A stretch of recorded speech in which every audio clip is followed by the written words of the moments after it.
दुनियादारी is brought to you by Aakash digital. अब तैयारी करो ऑनलाइन। हर रूम को क्लासरूम बनाते हैं, टेस्ट सेंटर को उठा के घर ले आते हैं। जब बेवक्त डाउट्स नींद चुराते हैं तो उसके सारे नुस्खे हमको आते हैं। क्योंकि पढ़ने वाले बंदे कैसे भी पढ़ते हैं, अरे पढ़ने वाले बंदे कैसे भी पढ़ते हैं, पढ़ने वाले बंदे ऐसे ही पढ़ते हैं।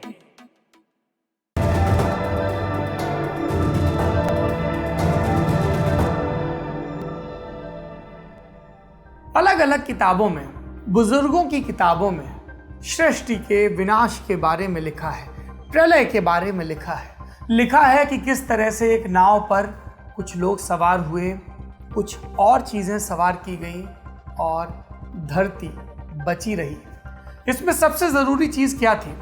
अलग अलग लोग अलग अलग बातें कहेंगे।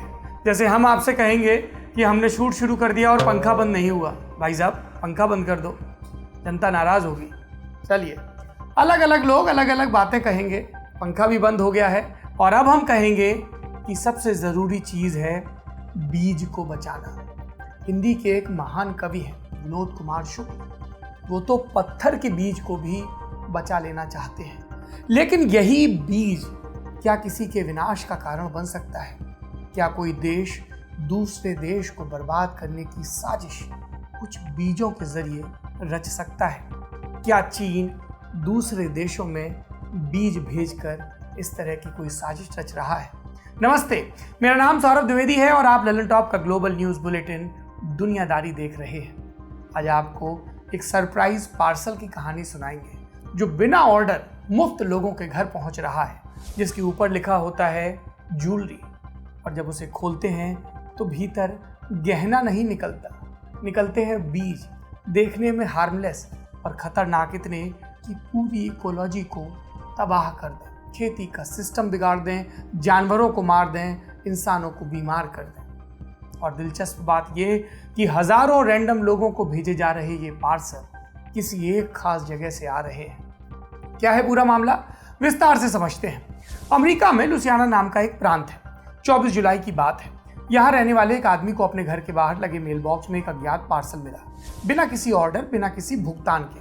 पैकेट पर लिखा था ज्वेलरी, लेकिन पैकेट खोला तो ज्वेलरी नहीं, बीज निकले। किस चीज़ के बीज, इसकी जानकारी पार्सल में नहीं थी। कुरियर पाने वाला आदमी हैरान हुआ। उसने पैकेट को उलट पलट कर देखा तो किसी विदेशी भाषा में कुछ लिखा मिला। उसने फौरन इस बात की जानकारी एग्रीकल्चर एंड फॉरेस्ट्री विभाग को दी। ये विभाग अमेरिका में खेती बाड़ी और जंगल की देखभाल से जुड़े मामले देखता है। विभाग को पार्सल वाली बात अटपटी लगी। उसने तुरंत इस जानकारी को सार्वजनिक किया और इसके बाद विभाग के पास और भी कई लोगों के फोन आने लगे। पता चला कि दर्जनों लोगों को ऐसे ही पार्सल मिले हैं और फिर जल्द ही अमेरिका के दूसरे प्रांतों से भी ऐसे ही रहस्यमय पार्सल्स के आने की खबरें आने लगी। पता चला कि ये सिलसिला पिछले 1 महीने से चल रहा है। अब तक 27 से ज़्यादा प्रांतों में सैकड़ों लोगों को इस तरह के पार्सल मिल चुके हैं। इनके भीतर सफ़ेद या पीले लिफाफे में बीज रखे होते हैं और इनकी कोई तय वैरायटी नहीं होती है। कई तरह के बीज हैं। पार्सल के ऊपर जो भाषा लिखी है वो कहाँ की है? वो है मंडारिन, चीन की भाषा। ज़्यादातर पार्सल्स चीन से और कुछ उज़्बेकिस्तान से आए हैं। इन बेनाम बीजों की खबर से अमेरिका के कृषि विभाग की नींद उड़ गई। अलग अलग प्रांतों में एडवाइजरी जारी हुई। लोगों से कहा गया कि अगर उन्हें इस तरह का पार्सल मिलता है तो फौरन पुलिस को जानकारी दें। उन्हें ताकीद की गई कि ना तो बीज के पैकेट इधर उधर फेंकें और ना ही उन्हें अपने गार्डन में लगाएं। आप पूछेंगे, एक बीज के लिए इतना हुआ क्यों? बीजों से किस बात का डर? एक उदाहरण से समझते हैं। जब हमारा देश आज़ाद हुआ था, भारत, तब हमारी सबसे बड़ी परेशानियों में से एक था खाद्य संकट, अनाज की कमी। हमें अपने लोगों का पेट भरने के लिए विदेश से मदद लेनी पड़ती थी। हमें अनाज देने वाले देशों में अमेरिका भी था। पानी के जहाज पर लदकर वहां से अनाज की बोरियां आती। 1950 के दशक की बात है। अनाज की इन्हीं बोरियों के साथ एक बार गलती से कुछ झाड़ियां भारत आ गई। अमरीकी झाड़ की इस प्रजाति का नाम था पार्थेनियम। घुटने तक की लंबाई वाली इस हरी झाड़ में छोटे छोटे सफ़ेद फूल आते हैं। अमेरिका से भेजी गई उन बोरियों के साथ आई कुछ पार्थेनियम झाड़ों की बदौलत आज आपको भारत में हर जगह ये झाड़ी दिख जाएगी। ये झाड़ियाँ असम के एक सींग वाले गैंडों के लिए अस्तित्व का खतरा बन गई है। गैंडे झाड़ी नहीं खाते, वो खाते हैं लोकल घास, जो कि इन झाड़ियों के कारण कम होती जा रही है। पार्थेनियम के कारण 20 से भी ज़्यादा देशों में लोकल इकोसिस्टम डैमेज हुआ है। इनका फैलाव इतना नुकसानदेह है कि ऑस्ट्रेलिया का फसल चक्र प्रभावित हो गया। पार्थेनियम जैसे पौधे कहलाते हैं इन्वेजिव प्लांट्स। इनका एक पॉपुलर नाम कांग्रेस ग्रास भी है। इनको समझिए कि पेड़ पौधों की दुनिया का आक्रमणकारी। इन्वेजिव प्लांट्स बेहद तेजी से बढ़कर आसपास के स्थानीय पौधों की वैरायटी के लिए खतरा बन जाते हैं। स्थानीय वनस्पति का खत्म होना मतलब पूरे लोकल इकोसिस्टम की आफत। इन्वेजिव प्लांट्स की कई श्रेणियां होती हैं। ये श्रेणियां जंगली झाड़ी, घास, फूल, फल से लेकर खेती वाली फसलों में भी मिलती हैं। ऐसा नहीं कि एक जगह की स्थानीय वनस्पति दूसरी जगह नहीं लगाई जाती है, लेकिन ऐसी वनस्पतियां जो इन्वेजिव नहीं होती। किस इलाके में किस फसल की कौन सी किस्म बोई जा रही है, इसका एक मुकम्मल विज्ञान विकसित हुआ है। कृषि और वानिकी विभाग इस साइंस पर नजर रखते हैं और यही साइंस अमेरिका में भेजे जा रहे उन बीजों से जुड़ी सबसे बड़ी चिंता को प्रकट करती है। अमेरिकी कृषि विभाग को डर है कि पार्सल में भेजे जा रहे बीज इन्वेजिव प्लांट्स हो सकते हैं। पिछले 3-4 दिनों में ऐसे पार्सल्स के हजारों केस सामने आए और इन्हें देखते हुए 27 जुलाई को अमेरिका के केंद्रीय कृषि विभाग ने एक चेतावनी जारी की। इसके मुताबिक ये बीज पर्यावरण और स्थानीय इकोसिस्टम को नुकसान पहुंचा सकते हैं। इस मामले में एक और एंगल है। क्या है? स्मगलिंग का एंगल। अमेरिका में बीजों के आयात पर काफी सख्ती रहती है। अमेरिका आने वाले तमाम बीजों को सर्टिफिकेट की जरूरत पड़ती है। जब तक प्रशासन अप्रूवल न दे दे, अमेरिका में बाहरी बीज नहीं आ सकते। पार्सल भेजने वाले लोग शायद इस प्रक्रिया को चकमा देना चाहते थे। वो नहीं चाहते थे कि उनके भेजे बीजों की जांच हो। शायद इसीलिए उन्होंने पार्सल पर कभी ज्वेलरी लिखा, कभी हेडफोन और कभी खिलौने का गलत लेबल लगाया। इस केस में एक एंगल लोगों की सेहत से भी जुड़ा है। अधिकारियों को डर है कि ये बीज जहरीले हो सकते हैं। एक आशंका ये भी है कि उन पर किसी जहरीले केमिकल का छिड़काव किया गया है। ये संदेह भी है कि कहीं ये बीज जंगली जानवरों या मवेशियों को नुकसान न पहुंचाए। एक आशंका एग्रीकल्चरल बायोटेररिज्म की भी है। इसका जिक्र करते हुए केंटकी के एग्रीकल्चर कमिश्नर रेयान क्वाल्स ने एक वीडियो में कहा, क्या इस मामले की जांच चल रही है? फिलहाल हमारे पास ज़्यादा जानकारी नहीं है। हम नहीं जानते कि कोई मजाक कर रहा है या कोई इंटरनेट घोटाला है या फिर एग्रीकल्चर बायोटेररिज्म। अब ये एग्रीकल्चर बायोटेररिज्म क्या होता है? इसका मतलब होता है किसी जगह के मवेशियों और फसलों को जानबूझकर बीमार करना, उन्हें बीमार बनाने के लिए रोगाणुओं की सप्लाई करना। इस हरकत के पीछे मंशा होती है किसी देश को आर्थिक नुकसान पहुंचाने की। और ऐसे ही खतरों के मद्देनजर पार्सल वाले मामले की जांच में होमलैंड सिक्योरिटी की भी मदद ली जा रही है। लोगों से कहा गया कि वो बीज को सीधे हाथ न लगाएं, किसी जिप लॉक बैग में रखें, तुरंत साबुन से हाथ धोएं और पूरा पैकेट संभाल कर रखें। स्थानीय कृषि विभाग अपने फील्ड एजेंट्स भेजकर सारे पार्सल जमा कर रहा है। ऐसे मामले भी सामने आए हैं जहां लोग चेतावनी से पहले ही बीज बो चुके हैं। ऐसे मामलों से भी कृषि विभाग निपट रहा है। ये मिस्टीरियस डिलीवरी सिस्टम क्या सिर्फ अमेरिका तक सीमित है? जवाब है नहीं। ब्रिटेन में भी सैकड़ों लोगों को इस तरह के पार्सल मिले हैं। वहां भी इन बीजों के लिए चेतावनी जारी की गई है। ब्रिटेन में भी आ रहे ज़्यादातर पार्सल्स चीन से भेजे गए हैं, कुछ मलेशिया और सर्बिया से भी। कुछ लोग इन पार्सल्स के पीछे इंटरनेट स्कैम की भी आशंका बता रहे हैं। ऐसे मामलों में कोई वेंडर ऑनलाइन शॉपिंग वेबसाइट पर मौजूद लोगों के पते निकलवाता है और फिर इन पतों पर सस्ते उत्पाद की डिलीवरी करवाता है। फिर पार्सल पाने वाले की तरफ से खुद ही पॉजिटिव रिव्यू लिखता है। ऐसा करके वो अपने प्रोडक्ट की रेटिंग बढ़वाता है। इन बढ़िया रेटिंग्स के कारण उसके उत्पाद की ऑनलाइन मौजूदगी भी बढ़ जाती है। इन सारी आशंकाओं में कौन सी आशंका सही है, ये मामला असल में क्या है, ये सारे जवाब जांच के बाद ही सामने आएंगे। अब आखिरी में आपको लोकल वनस्पति की अहमियत से जुड़ी एक दिलचस्प मिसाल देते हैं। इटली की दर्जनों चीज़ वैरायटी में से एक किस्म है पार्मिजियानो रिजानो। ये चीज़ है, यम चीज़ जो हम खाते हैं, बहुत अच्छा लगता है पर सेहत के लिए ख़राब होता है। फिलहाल पार्मिजियानो रिजानो की कहानी सुनाते हैं। इस चीज़ का अंग्रेजी नाम है पार्मेजान। यूरोप के बाहर पार्मेजान के नाम पर जो चीज़ मिलता है उसमें ज़्यादातर नकली होता है। धोखा धोखा धोखा। ये नकली क्यों होता है? क्योंकि इस चीज़ की ये वैरायटी हर जगह नहीं बनाई जा सकती। कानूनी तौर पर यह चीज़ इटली के केवल 4 इलाकों में बन सकता है, वो भी ढेर सारे एक्सक्लूसिव फैक्टर्स को मिलाकर। मसलन एक खास नस्ल की लाल गाय जो एपेनिन पहाड़ी के खास इलाके की घास खाती हो। घास की इस लोकल वैरायटी से इन गायों के दूध में आता है थोड़ा सा नमकीन स्वाद। इस दूध से बनता है इटालियन चीज़ का राजा एक्सक्लूसिव पार्मिजियानो रेजियानो। कितना धांसू सा नाम है, एक बार फिर से बोल के देखता हूँ, पार्मिजियानो रेजियानो। सोचिए अगर उन घास के मैदानों से वो स्पेशल घास गायब हो जाए, उनकी जगह किसी और वैरायटी की घास आ जाए, तो क्या होगा? पार्मिजियानो रेजियानो का नमक कम हो जाएगा और गुलजार के गीत में भी नमक की एक वैरायटी घट जाएगी और अंततः क्या होगा? विश्व प्रसिद्ध चीज की एक वैरायटी खत्म हो जाएगी। ये था दुनियादारी में बड़ी खबर सेगमेंट। आज थोड़ा फैल गया, कोई बात नहीं, सेगमेंट नहीं फैला, मैं फैल गया।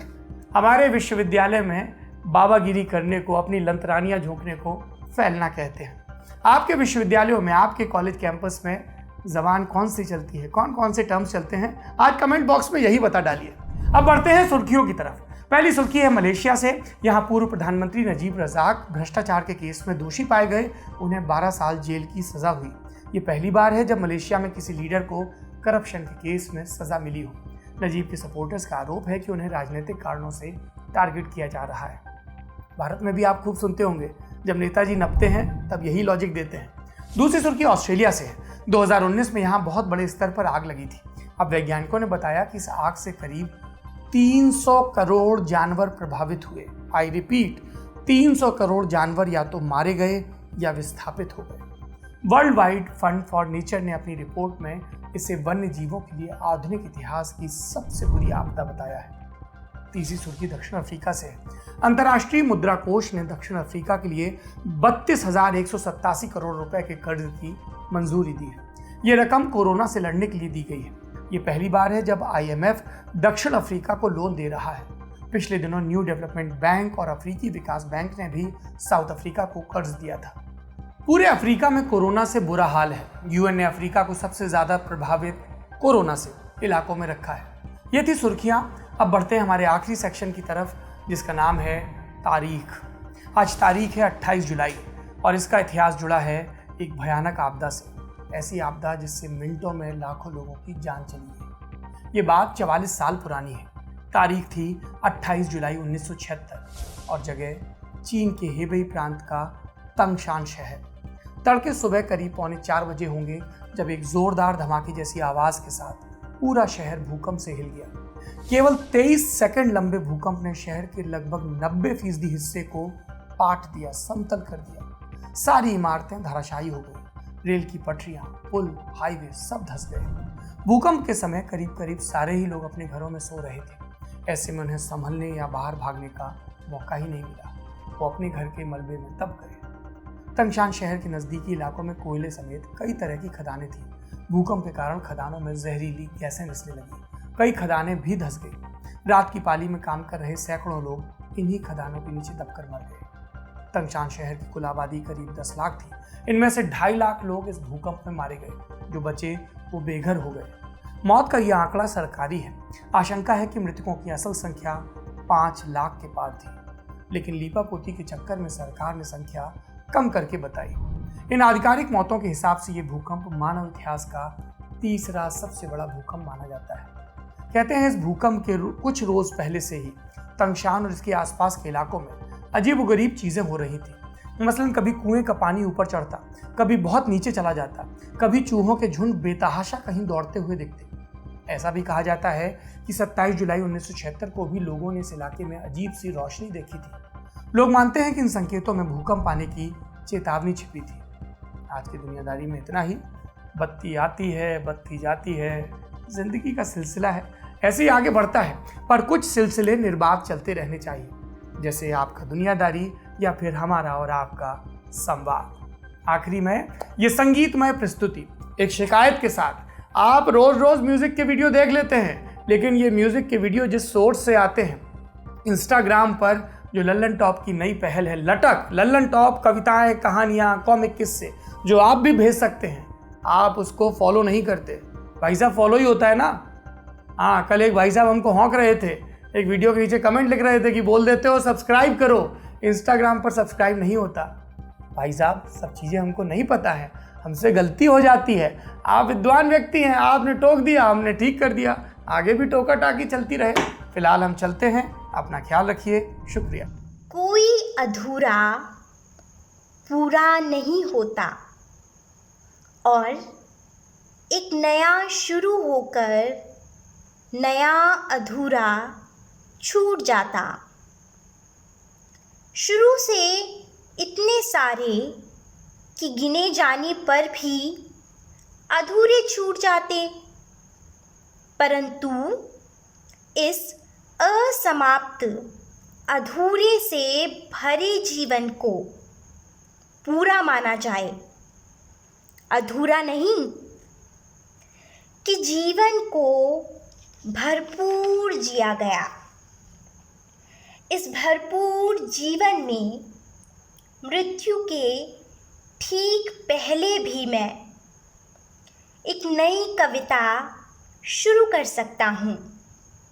मृत्यु के बहुत पहले की कविता की तरह जीवन की अपनी पहली कविता की तरह किसी नए अधूरे को अंतिम ना माना जाए।